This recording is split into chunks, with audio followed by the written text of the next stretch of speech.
Hello students, मैं doctor Indu Kumari, department of psychology, NLS college, Jaitpur, Daudpur. आज मैं यूजी पार्ट 1 के लिए पेपर 1 में सीखने की प्रक्रिया में अभिप्रेरणा के महत्व के बारे में चर्चा करूंगी। Role of motivation in learning. आज का हमारा टॉपिक है role of motivation in learning. अगर हम देखें तो चाहे पशु हो या मानव हो, सब में सीखने की प्रक्रिया देखी जाती है। उसमें अभिप्रेरणा का बहुत महत्व है। सीखने की लर्निंग के दौरान मोटिवेशन का बहुत ही ज़्यादा इफ़ेक्टिव रोल होता है। मोटिवेशन से लर्निंग की प्रक्रिया में काफ़ी तेज़ी आती है, क्योंकि अभिप्रेरणा की अवस्था मानव या पशु को सही अनुक्रिया करने के लिए एक तरह का आंतरिक बल, इंटरनल फोर्स टाइप्स प्रदान करता है। मनोवैज्ञानिकों ने पशु सीखना में मूलतः जैविक अभिप्रेरक जैसे भूख, प्यास, काम, नींद आदि प्रभाव को अधिक महत्वपूर्ण बतलाया, क्योंकि ऐसे ही अभिप्रेरकों के कारण वे किसी अनुक्रिया को सीखते हैं। परंतु जहाँ तक मानव सीखने में अभिप्रेरकों के स्थान की महत्व है, इसमें यह बात सही है कि पशु के समान मनुष्य भी जैविक अभिप्रेरकों के कारण सीखता है, परंतु ऐसा बहुत कम होते देखा गया है। जो मनुष्य है, मनुष्य में सीखने में जैविक अभिप्रेरक का महत्व कम है, परंतु अर्जित अभिप्रेरक का महत्व बहुत अधिक होता है। जैसे पैसा कमाना, समाज में इज्जत पाना, प्रशंसा के लिए किए जाने की इच्छा, द्वेष, प्रतिस्पर्धा करना, ऊंचा, ये सारी आदि बहुत सारी महत्वपूर्ण चीज़ें हैं जो अर्जित अभिप्रेरक के उदाहरण हो सकते हैं। सीखने पर इनमें से सभी का तो नहीं, परंतु कुछ के प्रभाव का अध्ययन मनोवैज्ञानिकों द्वारा किया गया है। मानव सीखने की प्रक्रिया में इन अभिप्रेरकों को काफी महत्व है। अब हम पशु सीखना तथा मानव सीखने में अभिप्रेरक के महत्व का वर्णन अलग अलग इस प्रकार करते हैं। पशु सीखने में अभिप्रेरकों का महत्व। सीखने के क्षेत्र में अनेक ऐसे प्रयोग पशु पर किए गए हैं जिनसे यह स्पष्ट होता है कि पशु में तीव्र अभिप्रेरक होता है और वह किसी अनुक्रिया को जल्दी सीख लेता है। अगर उदाहरण की बात करें तो एक प्रयोग का वर्णन किया जा रहा है। जैसे एक एग्जाम्पल, टॉलमे तथा हॉन्जिक ने एक प्रयोग किया जिसमें चूहों का 3 समूह था और तीनों समूह को एक एक तरह की भूल भुलैया में प्रशिक्षित किया गया। चूहों का पहला समूह था जो भूखा था और लक्ष्य बॉक्स में पहुंचने के बाद उसने भोजन भी नहीं दिया जाता है। चूहे का दूसरा समूह था जो भूखा था, परंतु प्यास समाप्त होने के बाद जब वे लक्ष्य बॉक्स में पहुंचते थे तो उन्हें भोजन नहीं दिया जाता था। और तीसरा समूह भी भूखा ही था तथा जब वह बॉक्स तक पहुंचते थे तो उन्हें पहुंचने के बाद उसे भोजन दिया जाता था। बाद में जब इन तीनों का ऑब्जर्वेशन किया गया तो रिजल्ट में देखा गया कि तीसरा समूह जो भूखा था तथा उसे भोजन मिलता था द्वारा अन्य दोनों समूहों की अपेक्षा भूल भुलैया जल्दी सीख लिया तथा उस समूह द्वारा सीखने में त्रुटियां भी बहुत कम हुई। प्रयोग से यह परिणाम से स्पष्ट है कि भूख अभिप्रेरक में मौजूद होने से चूहे द्वारा भूल भुलैया को जल्दी सीख लिया गया। इसी क्रम में एक दूसरा प्रयोग भी किया गया और उसमें देखा गया कि जब पशु में 2 प्रकार के अभिप्रेरक एक ही साथ वर्तमान होते हैं तो उनके द्वारा सीखने की प्रक्रिया अधिक तेजी से संपन्न होती है। एक ही साथ 2 चीज़ों का मौजूद होना अभिप्रेरकों का। इस अध्ययन में चूहे के 3 समूह कर दिए गए। पहले समूह को भूख तथा प्यास दोनों लगी हुई थी। दूसरे समूह जो था वो बहुत भूखा था, परंतु उसे प्यास बहुत कम लगी हुई थी, तथा तीसरा समूह जो था बहुत प्यासा था, परंतु भूख कम थी। इन तीनों समूहों को एक ही तरह की भूल भुलैया सीखने को दिया गया। तीनों समूहों को 18 दिन तक प्रशिक्षण दिया गया।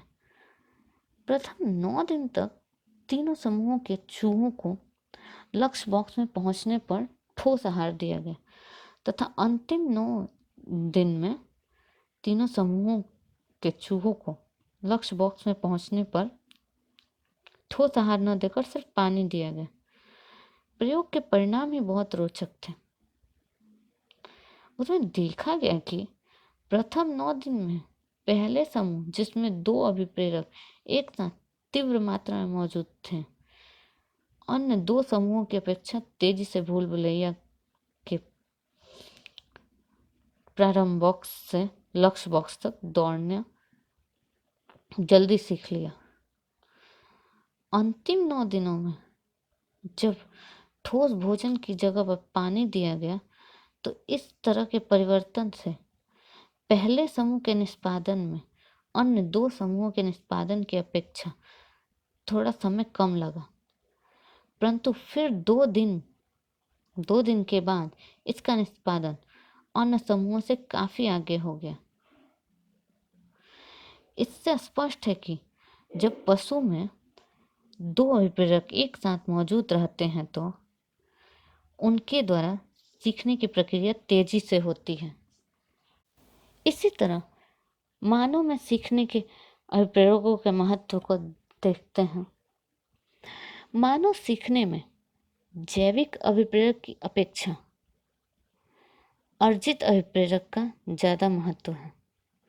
मनोवैज्ञानिकों में अधिक अध्ययन किया गया है मानव के इस अभिप्रेरक के प्रति, क्योंकि मनुष्य अर्जित अभिप्रेरक के कारण ही अपने पूरे लाइफ में भिन्न भिन्न चीज़ों को अधिक तेजी से सीखता है।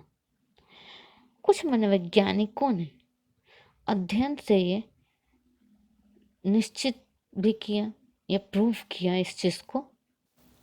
हरलॉक ने अपने अध्ययन में देखा कि जिसमें प्रशंसा तथा फटकार या निंदा का प्रभाव सीखने की प्रक्रिया पर कैसे पड़ता है। इस अध्ययन में उन्होंने छात्रों के 3 समूह कर दिए, जिन्हें कुछ अंकों को, जो कि कई कॉलम में लिखे हुए थे, जोड़ना था। जोड़ने का कार्य 5 दिन तक थोड़े थोड़े समय के लिए किया गया। छात्रों के एक समूह जो जोड़ने का कार्य करते समय उनकी काफ़ी प्रशंसा की गई। छात्रों का जो दूसरा समूह था उसको इसी कार्य के दौरान काफ़ी फटकार लगाई गई, तथा जो तीसरा समूह था उसको कार्य करने के दौरान न तो प्रशंसा की गई और न ही फटकार लगाई गई। और परिणाम जब देखा गया तो देखा गया कि पहला जो समूह था, जिस समूह की प्रशंसा की गई थी, उसके सीखने का औसत प्राप्तांक लगातार बढ़ता ही गया था, तथा जिस समूह के कार्य की निंदा की गई थी उसका औसत सीखने का प्राप्तांक प्रारंभ में बढ़ा, परंतु बाद में तेजी से गिरावट आती गई। इस प्रयोग से स्पष्ट है कि सीखने की क्रिया पर निंदा से सीखने की प्रक्रिया में प्रारंभ में तेजी आती है, परंतु बाद में गिरावट आती है। परिणाम में यह भी देखा गया कि प्रशंसित समूह में लड़कियों का निष्पादन लड़कों की अपेक्षा अधिक था, जबकि निंदित समूह में लड़कों का निष्पादन लड़कियों की अपेक्षा अधिक था। इन सबके अलावा तीसरा समूह जो था, जिसकी न तो प्रशंसा की गई और न ही उसे फटकार लगाई गई, निंदा की गई, उसके कार्य की गति में न तो बढ़ा और न ही घटा, वो शिथिल वैसे ही चलता रहा। इसी क्रम में कैनेडी तथा विल्कट ने भी अपना अध्ययन किया और ये देखा कि तेज बुद्धि के विद्यार्थियों को ऐसी फटकार या निंदा से उसके निष्पादन में वृद्धि होती है, परंतु प्रशंसा का प्रभाव हमेशा गुणकारी होते देखा गया है। मतलब अगर हम किसी को अप्रिशिएट करते हैं तो उससे उसके कार्य की गति में हमेशा बढ़ोतरी हुई है, घटोतरी नहीं हुई है। इससे सभी तरह के बच्चों के निष्पादन में वृद्धि हुई, चाहे वो तीव्र बुद्धि का हो चाहे मंद बुद्धि का हो, सबके कार्य करने की गति में थोड़ी तेजी आ गई है। इसी तरह अन्य मनोवैज्ञानिकों ने भी अपने अध्ययन में यही पाया कि प्रशंसा से फटकार या निंदा की अपेक्षा सीखने की गति में ज़्यादा तेजी आती है। लेकिन कुछ ऐसे मनोवैज्ञानिक हैं जिन्होंने इस बात का खंडन किया कि प्रशंसा का सीखने की प्रक्रिया पर हमेशा गुणकारी प्रभाव हो ऐसा ज़रूरी नहीं, तथा फटकार का सीखने के संबंध में हमेशा हानिकारक प्रभाव हो यह भी जरूरी नहीं।